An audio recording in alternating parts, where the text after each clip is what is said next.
बिस्मिल्लाहिर्रहमानिर्रहीम अस्सलाम वालेकुम रहमतुल्लाहि व बरकातुहू। आज हम students physics point of view में part one first year physics new physics का चैप्टर नंबर 2 का आगाज़ करेंगे, that is force and motion. Student, force और मोशन को समझने के लिए हमें सबसे पहले फिज़िकल क्वांटिटी के बारे में जानना ज़रूरी है। स्टूडेंट्स, हम बात करेंगे फिज़िकल क्वांटिटीज़ की। फिजिक्स में बहुत सारी न्यूमेरिकल प्रॉब्लम्स को सॉल्व करने के लिए ये जानना बहुत ज़रूरी है कि उस न्यूमेरिकल प्रॉब्लम में हम जिन फिज़िकल क्वांटिटीज़ को डील कर रहे हैं वो फिज़िकल क्वांटिटीज़ किस नेचर की हैं, फिज़िकल क्वांटिटीज़ स्केलर क्वांटिटी हैं या वेक्टर क्वांटिटी हैं। ओके, और इन क्वांटिटीज़ के नेचर को जानने के बाद आपके लिए ये आसान हो जाता है कि आप प्रॉब्लम को किस मेथड से सॉल्व करें, और इन चीज़ों को जानने के बाद आपके लिए ये भी आसान हो जाता है कि हम इस चीज़ को अंडरस्टैंड करें कि रियल लाइफ में फिज़िक्स किस तरह काम कर रही है। तो स्टूडेंट्स, फॉर दिस पर्पस हम इनिशियली फिजिकल क्वांटिटी को डिफाइन करेंगे और आफ्टर दैट हम इन फिजिकल क्वांटिटी की टाइप्स को डिफाइन करेंगे। फिजिकल क्वांटिटीज़ कौन सी हैं स्टूडेंट्स? फिजिकल क्वांटिटीज़ ऐसी क्वांटिटीज़ हैं जिन क्वांटिटीज़ को आप ऑब्जर्व कर सकते हैं और ऑब्जर्व करने के साथ साथ इन क्वांटिटीज़ को आप मेजर कर सकते हैं। ठीक है जी, यानी कि हम कह सकते हैं all those quantities which can be observed as well as measured are called physical quantities। ठीक है जी, जिन क्वांटिटीज को आप मेजर कर सकें और जिन क्वांटिटीज को आप ऑब्जर्व भी कर सकें उन्हें हमने फिजिकल क्वांटिटीज का नाम दिया हुआ है। या इसकी एक और डेफिनेशन जो कि मैंने यहाँ मेंशन नहीं की, दूसरी डेफिनेशन ये है स्टूडेंट फिजिकल क्वांटिटी की कि the quantities in terms of which laws of physics are expressed. जिन क्वांटिटीज की मदद से हम फिजिक्स के लॉज को बयान करते हैं, एक्सप्रेस करते हैं, those quantities are named as a physical quantity. जैसे कि हम यहाँ एग्जाम्पल के तौर पर बता सकते हैं कि न्यूटन का second law that is F is equal to M A. Newton के सेकंड लॉ को बयान करने के लिए हमें यहाँ तीन फिजिकल क्वांटिटी की जरूरत पड़ी, जिसमें से एक हमारे पास फोर्स है, दूसरा हमारे पास मास और तीसरा हमारे पास क्या है जी, acceleration. These are the physical quantities. जिन भी क्वांटिटीज को आप मेजर कर सकें या जिन क्वांटिटीज की मदद से, वही क्वांटिटीज है जी, आप फिजिक्स के लॉज को बयान कर सके, उन्हें हमने फिजिकल क्वांटिटी का नाम दिया। ओके स्टूडेंट्स, अगर हम इसके रिवर्स चले कि कौन कौन सी क्वांटिटीज फिजिकल क्वांटिटीज नहीं है। ठीक है, आमतौर पर अगर we are living in this modern era, so we can measure much more quantities. हम एयर में मौजूद एयर के पार्टिकल्स को फाइंड कर सकते हैं, एयर के पार्टिकल्स के नेचर्स को फाइंड कर सकते हैं, एयर के प्रेशर को, एयर की ह्यूमिडिटी को फाइंड कर सकते हैं, एयर के टेम्परेचर को फाइंड कर सकते हैं। अगर हम ह्यूमन बॉडी या लिविंग बॉडी की बात करें तो उस लिविंग बॉडी में आप नंबर ऑफ ऑर्गेनिज्म को फाइंड कर सकते हैं, इनके वेट को फाइंड कर सकते हैं, इनके फंक्शन को फाइंड कर सकते हैं, दिल की पल्स रेट को फाइंड कर सकते हैं, या आप हार्ट बीट को मेजर कर सकते हैं, या आप खून की ग्रुप को मालूम कर सकते हैं, एचपी मालूम कर सकते हैं, पीएच मालूम कर सकते हैं, मच मोर। इस तरह आप मुख्तलिफ पर्सपेक्टिव से आप इस चीज़ का अंदाज़ा लगा लें कि डेली लाइफ में अगर हम किस चीज़ को और करने पर आए तो हम देखेंगे जी, हम कहेंगे जी हम तो तकरीबन हर क्वांटिटी को मेजर करें। जैसे कि हम लाइट की रफ्तार को मेजर कर सकते हैं, लाइट की इंटेंसिटी को मेजर कर सकते हैं, साउंड की स्पीड मेजर कर सकते हैं, साउंड की intensity, loudness, frequency, wavelength, time period, बहुत कुछ है जिसे हम मेजर कर सकते हैं। इसका मतलब है कि अगर हम फिजिकल क्वांटिटी की बात करें तो हम तकरीबन हर फिजिकल क्वांटिटी को मेजर कर सकते हैं। नहीं जी, अगर हम हर फिजिकल क्वांटिटी को मेजर कर सकते तो हम सिर्फ यहाँ लिखते क्वांटिटी, फिजिकल क्वांटिटी का नाम ना आता। ठीक है, मगर हम यहाँ बात कर रहे हैं कि हम किन क्वांटिटीज को इजीली मेजर कर सकते हैं। नो डाउट हम मच मोर क्वांटिटीज को इस मॉडर्न दौर में मेजर कर सकते हैं, बट कुछ ऐसी क्वांटिटीज हैं जिन्हें हम मेजर नहीं कर सकते, जैसे कि feelings, emotion, anger, happiness, love, sadness can not be measured. This are emotions, feeling can not be measured. हमें नहीं पता कि हमें किसी बंदे पर कितना गुस्सा आ रहा है या हमें अपने बच्चे पर कितना प्यार आ रहा है, नहीं पता। हम इन क्वांटिटीज को मेजर नहीं कर सकते, तो इन्हें हम फिजिकल क्वांटिटी का नाम नहीं देते। सिर्फ उन क्वांटिटी को हमने फिजिकल क्वांटिटी का नाम देना है जिन क्वांटिटीज को आप स्टूडेंट्स मेजर कर सके। तो हमने यहाँ दो डेफिनेशंस की हैं। फिजिकल क्वांटिटी के डेफिनेशन के बाद हम फिजिकल क्वांटिटीज की टाइप्स की तरफ मूव करते हैं। अगर हम फिजिकल क्वांटिटी की डायरेक्शन के मुताबिक टाइप्स की बात करें तो हमारे पास इसकी दो टाइप्स हैं, स्केलर एंड वेक्टर। अगर हम स्केलर क्वांटिटी की डेफिनेशन करें तो हम कहते हैं स्केलर्स ऐसी फिजिकल क्वांटिटी है जिनको मुकम्मल तौर पर बयान करने के लिए सिर्फ मैग्नीट्यूड दरकार है। ओके, मैं इस चीज को अगेन रिपीट कर रहा हूँ कि ऐसी फिजिकल क्वांटिटीज जिन क्वांटिटीज को मुकम्मल तौर पर बयान करने के लिए सिर्फ उनकी मिकदार, वैल्यू, तादाद यानी कि मैग्नीट्यूड दरकार हो, उन्हें हमने क्या नाम देना है जी? स्केलर्स या स्केलर फिजिकल क्वांटिटी का नाम देना। तो हम यहाँ डिफाइन कर रहे हैं the physical quantity which can be completely described by their magnitude only. So अगर हम यहाँ मैग्नीट्यूड की बात करें तो मैग्नीट्यूड मैंने आपको बता दिया कि किसी की भी ऑब्जेक्ट की मिकदार, तादाद, उसके वैल्यू मैग्नीट्यूड कहलाती है। ठीक है जी। तो मैग्नीट्यूड को हम मजीद यहाँ समझेंगे by taking the example scalar की चंद एग्जांपल्स की बात करें स्टूडेंट्स, तो हमारे पास लंबाई, चौड़ाई, ऊंचाई, लेंथ या स्टूडेंट्स हम लेंथ को, मास को, टाइम को, एरिया को, डेंसिटी को, प्रेशर को, वॉल्यूम को और बहुत सारे हमारे पास क्वांटिटी जिन्हें हम स्केलर्स का नाम देते हैं। ठीक है जी। अगर हम मैथ्स की बात करें, सपोज दैट आप दुकान पर जाते तो आप कहते हैं कि जी हमें 2 किलो किसी ऑब्जेक्ट का मैथ्स तोल दें, यानी कि हमने 2 किलो राइस लेना तो हम कहते हैं कि 2 किलो चावल तोल दें। ठीक है जी। साथ हम उसको डायरेक्शन नहीं बताते, तो जो हम बोल रहे हैं 2 kg। ठीक है जी। तो 2 इज एक्चुअली द मैग्नीट्यूड। मैं यहाँ मैथ्स की एग्जाम्पल ले रहा हूँ तो हम कहते हैं जी हमें 2 kg राइस चाहिए, तो यहाँ जो एक्चुअली 2 है वो इसकी मैग्नीट्यूड है और kg इट्स प्रॉपर यूनिट। यानी कि आप अगर स्केलर्स को बयान करना चाहते हैं तो स्केलर्स को मुकम्मल तौर पर बयान करने के लिए आपको एक न्यूमेरिकल वैल्यू दरकार है और उस न्यूमेरिकल वैल्यू का खास एक यूनिट दरकार है। यानी कि आप कह देंगे 2 किलो है या 2 टन है, 2 मन है। ठीक है, यानी कि साथ आप एक प्रॉपर अप्रोप्रिएट रिक्वायर्ड यूनिट लाजमी लगाएंगे अगर हम स्केलर्स की बात करें। ठीक है, जिससे मैं आप टाइम की बात करें, एरिया की बात करें कि हम कहते हैं इस वक्त सपोज दैट 4:10 हुए हैं।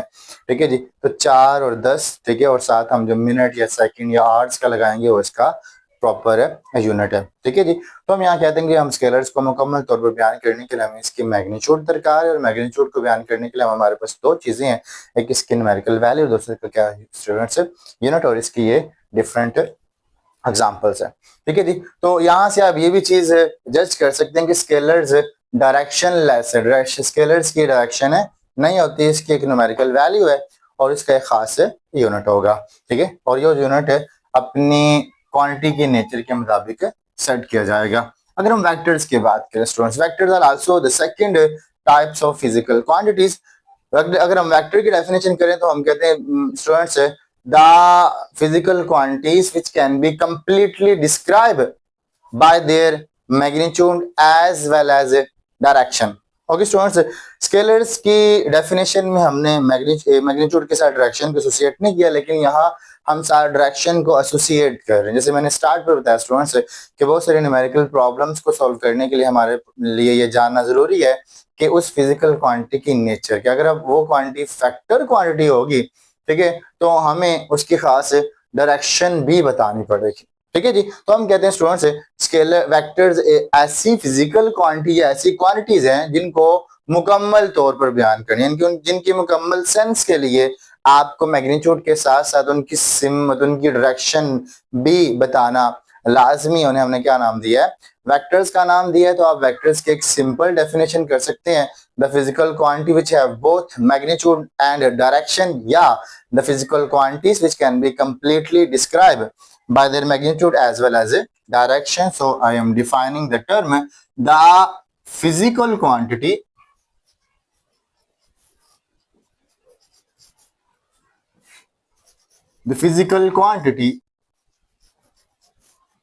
which can be completely described by their magnitude and direction, by its magnitude and direction.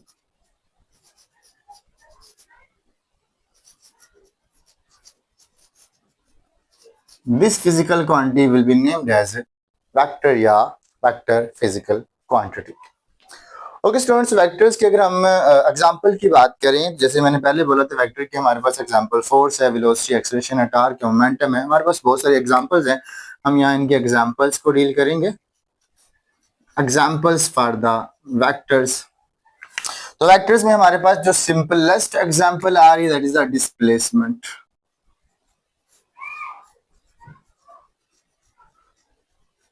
Second example students हमारे पास velocity, acceleration, force, torque, momentum, बहुत सारे एग्जाम्पल, लेकिन आप इनमें से कोई एक दो एग्जाम्पल याद रख सकते हैं बोर्ड के अटेम्प्टेशन के लिए। अगर स्टूडेंट्स हम डिस्प्लेसमेंट की बात करें, ठीक है जी, डिस्प्लेसमेंट क्या है कि स्टूडेंट्स हम कहते हैं, आपने 10th क्लास में पढ़ा होगा डिस्प्लेसमेंट की डेफिनेशन को, हम कहते हैं दो पॉइंट्स के दरमियान शॉर्टेस्ट डिस्टेंस डिस्प्लेसमेंट कहलाता है। यानी कि हम कहते हैं कि ऑब्जेक्ट पॉइंट ए से मूव करके बी तक जाता है तो इसका टोटल पाथ लेंथ तो डिस्टेंस है यानी कि लेंथ है, लेकिन अगर हम एक शॉर्टेस्ट डिस्टेंस की बात करें जो कि ए से बी तक एक स्ट्रेट लाइन होगी तो ये क्या है, इसका डिस्प्लेसमेंट कहलाएगा। ठीक है जी, व्हाट इज ए डिस्प्लेसमेंट।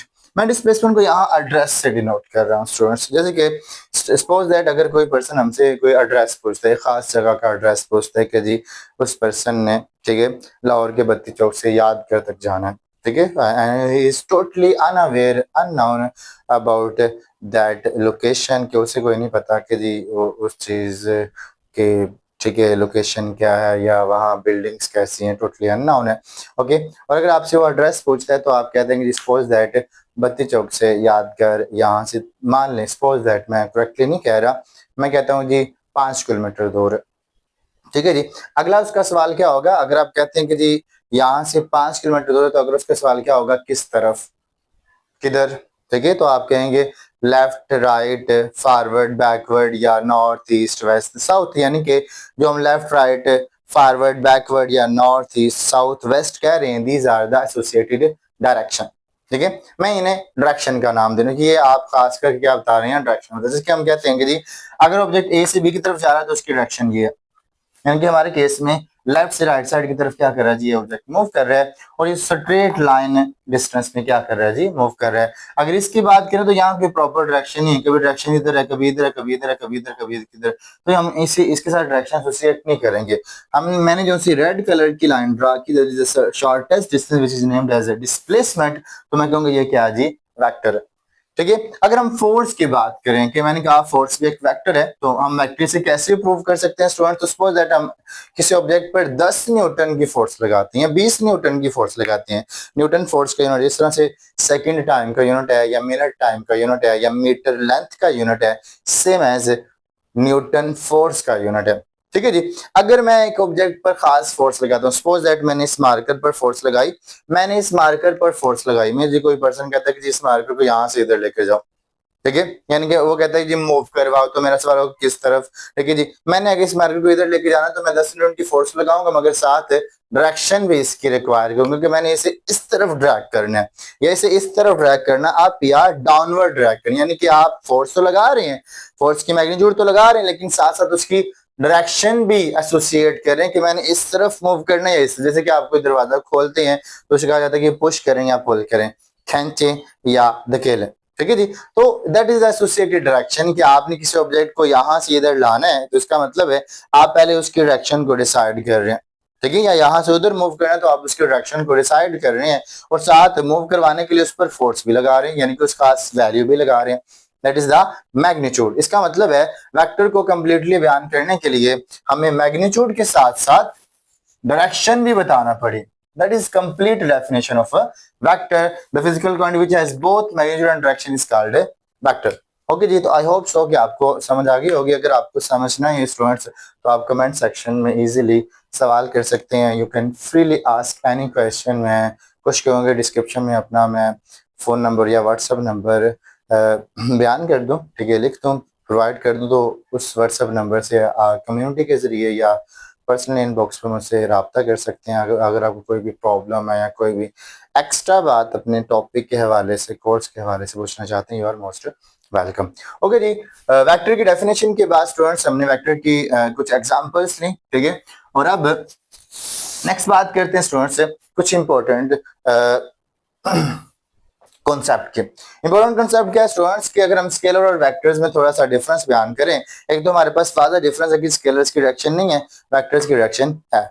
अगली बात ये स्टूडेंट्स कि अगर हम स्केलर्स को ऐड करना चाहते हैं, सब्ट्रैक्ट करना चाहते हैं, मल्टीप्लाई करना चाहते हैं या डिवाइड करना चाहते हैं, तो आप स्केलर्स को सिंपल नंबर्स वाले रूल यानी कि अरिथमेटिक रूल्स के जरिए आप ऐड, सब्ट्रैक्ट, मल्टीप्लाई या डिवाइड कर सकते हैं। बट अगर हम वेक्टर्स की बात करें तो वेक्टर्स को ऐड करने के लिए, सब्ट्रैक्ट करने के लिए या मल्टीप्लाई करने के लिए आप सिंपल अरिथमेटिक रूल्स को यूज नहीं कर सकते। आप इनको सॉल्व करने के लिए, इनको ऐड करने के लिए, सब्ट्रैक्ट करने के लिए, मल्टीप्लाई करने के लिए आप स्पेशल टाइप ऑफ अलजेब्रा यानी कि आप इनके लिए वेक्टर अलजेब्रा को क्या करेंगे, यूज करेंगे। ठीक है, फॉर दिस पर्पज हम इसके लिए एडिशन, सब्ट्रैक्शन, मल्टीप्लिकेशन के लिए अलग अलग रूल्स पढ़ेंगे। ठीक है, तो बताने का मकसद ये है कि वेक्टर्स को सॉल्व करने का तरीका अलग है और स्केलर्स को सॉल्व करने का तरीका अलग है। अब हम बात करते हैं स्टूडेंट्स के वेक्टर्स को किन किन जरिए से आप जाहिर कर सकते हैं। वेक्टर रिप्रेजेंटेशन की बात करते हैं और वेक्टर को हम यहाँ दो तरीकों से रिप्रेजेंट करेंगे, symbolic representation and graphical representation. So we are talking about the vector representation. Vector representation.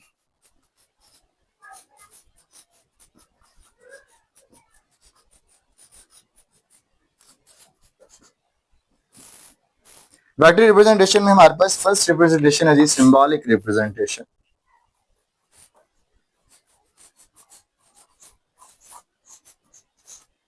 Symbolic representation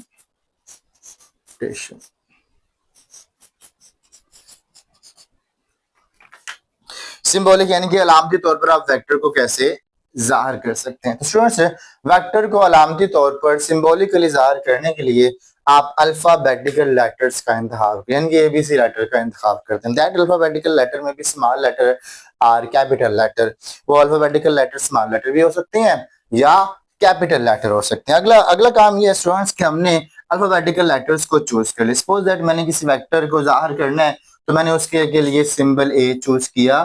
ठीक है, दैट में B small or capital, capital or small letter. ठीक है जी, तो इसको कैपिटल लेटर्स हमने लेटर चूज किया मगर it is still not the symbol of vector. ये भी वेक्टर का सिंबल नहीं है, हमने इसे वेक्टर का सिंबल बनाना है। तो वेक्टर के सिंबल बनाने के लिए हमारे पास दो तरीके हैं। ठीक है, दोनों तरीकों को हम यहाँ लिखेंगे। पहले हमने क्या किया, चूज किया अल्फाबेटिकल लेटर ए से लेकर जेड तक, आप कोई भी स्मॉल या कैपिटल लेटर स्टूडेंट से चूज कर सकते हैं। ठीक है जी, तो अगर हम पहले मेथड की बात करें तो पहला मेथड ये है कि आप इन अल्फाबेटिकल लेटर्स जो कि स्मॉल या कैपिटल है इनको बोल्ड कर दें। Bold face letters are actually the vector symbolic representation. तो अगर आप इन्हें क्या कर दें स्टूडेंट्स, बोल्ड कर दें यानी कि इन्हें आप मोटा कर दें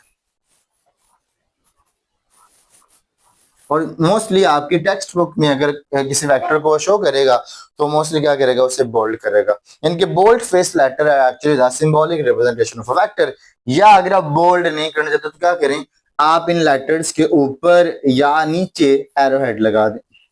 और एरो हेड लगाने का डिफरेंट तरीका है कि एरो हेड इस तरह लगा दें, इस तरह लगा दें, या इस तरह लगा दें, या इस तरह लगा दें, या सिर्फ एक बार लगा दें, जो क्या होगा एक वेक्टर की सिंबॉलिक रिप्रेजेंटेशन होगी। सेम एज आप लोअर लेटर के लिए भी कर सकते हैं कि आपने एरो हेड अबव लगाया या बिलो लगाया, और एरो हेड लगाने के डिफरेंट स्टाइल्स है।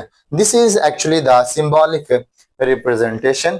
ठीक है जी, और अगर आप वेक्टर की मैग्नीट्यूड को जाहिर करना चाहते हैं तो क्या करें, वेक्टर को बोल्ड ना करें, सिंबल को बोल्ड ना करें, सिंबल लिख दें। या अगर आप एरो हेड लगाना चाहते हैं तो क्या करें, एरो हेड लगाएं और साथ मोड का निशान लगा दें। ठीक है जी, this is all about the symbolic representation. अब स्टूडेंट्स बात करते हैं what is the graphical representation of the vectors. Vectors की graphical representation.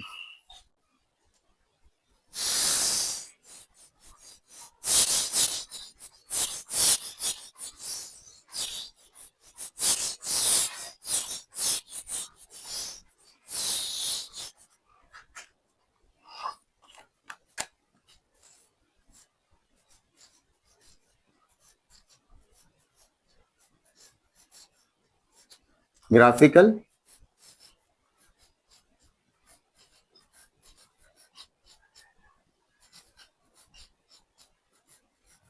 Representation. Okay students, graphically vectors को जाहिर करने के लिए आपने क्या करना है, आपने एक स्ट्रेट लाइन सेगमेंट का इंतखाब करना। Graphically a vector can be represented by a straight line segment. आपने एक स्ट्रेट लाइन सेगमेंट चूज की, ठीक है जी, और स्ट्रेट लाइन सेगमेंट के किसी एक एंड पर, अप या लोअर एंड पर आपने क्या लगा देना है जी, एरो हेड लगा देना। मैं बस एरो हेड को जाहिर करने के लिए इस तरह बना रहा हूं, अदरवाइज आप इस तरह एरो हेड लगाएंगे। ठीक है जी, वेक्टर्स को ग्राफिकली जाहिर करने के लिए आपने एक स्ट्रेट लाइन सेगमेंट का इंतखाब किया और इसके ऊपर एक एरो हेड लगा दिया। ओके जी, नाउ कहा जाता है स्टूडेंट्स कि यहाँ लाइन की लेंथ वेक्टर की मैग्नीट्यूड बताएगी according to the appropriate scale. ठीक है जी, यानी कि सपोज दैट हम कहते हैं हमारे पास डिस्प्लेसमेंट की वैल्यू है 5 मीटर या 5 सेंटीमीटर, तो आप क्या करेंगे स्टूडेंट्स, 5 सेंटीमीटर लंबी लाइन ड्रा करेंगे, ठीक है, और एरोहेड क्या करेगा, उसकी डायरेक्शन को जाहिर करेगा। सेम एज आपको अगर कहा जाए कि जी 5 न्यूटन की फोर्स है, तो आप क्या करें, अगेन आप क्या दें कि न्यूटन यहाँ सेंटीमीटर के इक्विवेलेंट हमने लिया हुआ है, ठीक है, तो आप क्या करें, 5 सेंटीमीटर लंबी लाइन ड्रा करें जो किसके बराबर होगी, 5 न्यूटन के बराबर होगी, और एरोहेड क्या करेगा, इस फोर्स की डायरेक्शन को जाहिर करेगा। तो स्टूडेंट्स हमने यहाँ से जान लिया कि आप ग्राफिकली कैसे रिप्रेजेंट करवा सकते हैं कि straight line segment with an arrowhead where the length of the line gives the magnitude या represent the magnitude of vector according to suitable scale and the arrowhead represent the direction of that vector।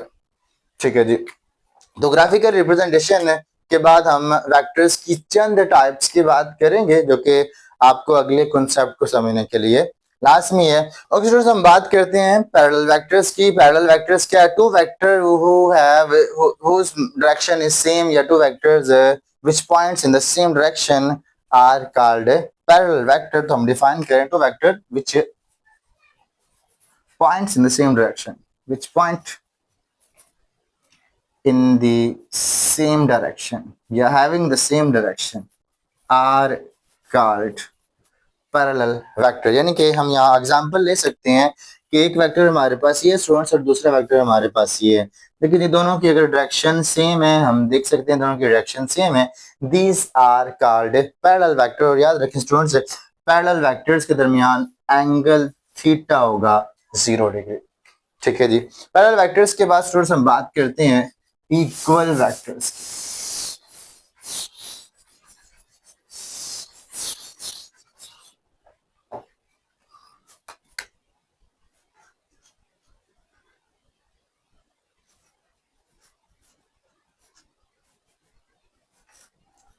Equal vectors ऐसे दो vectors होते हैं students जिनकी direction भी same होगी और जिनकी मैग्नीट्यूड भी क्या होगी, सेम होगी। Two vectors having same direction and same magnitude are called equal vectors.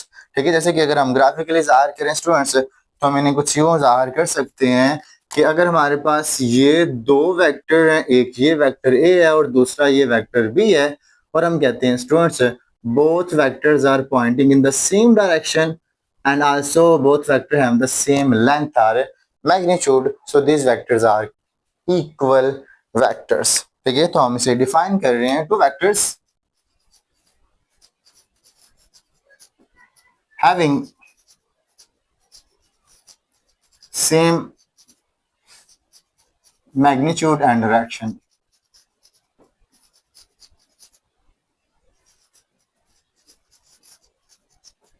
और स्टूडेंट्स इस चीज से फर्क नहीं पड़ता कि दोनों वेक्टर्स की स्टार्टिंग पोजीशन क्या है। यानी कि अगर हम कहते हैं ए वेक्टर यहां से स्टार्ट होता है और बी वेक्टर यहां से स्टार्ट होता है, नो डाउट दोनों की डायरेक्शन सेम है, दोनों की लेंथ सेम है, तो तब भी हम क्या कहेंगे, हम इन्हें इक्वल वेक्टर का नाम देंगे। यानी कि इस चीज से फर्क नहीं पड़ता कि उन दो वेक्टर्स का ओरिजिनल पॉइंट या ठीक है स्टार्टिंग पॉइंट क्या है, regardless of their initial position या इनिशियल पॉइंट।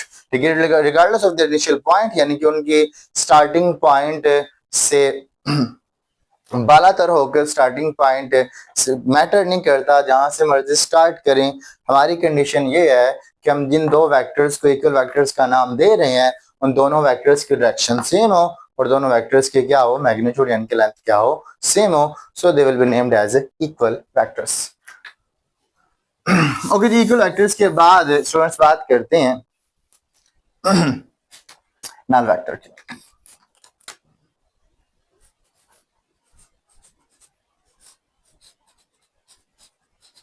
नल वेक्टर ऐसा वेक्टर स्टूडेंट जिसकी मैग्नीट्यूड जीरो है। नल वेक्टर को आप जीरो वेक्टर भी कह सकते हैं।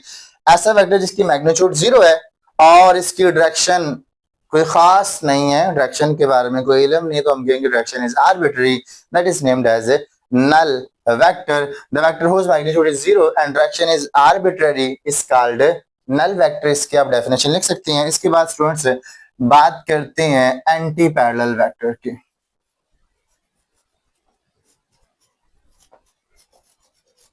Anti parallel vectors.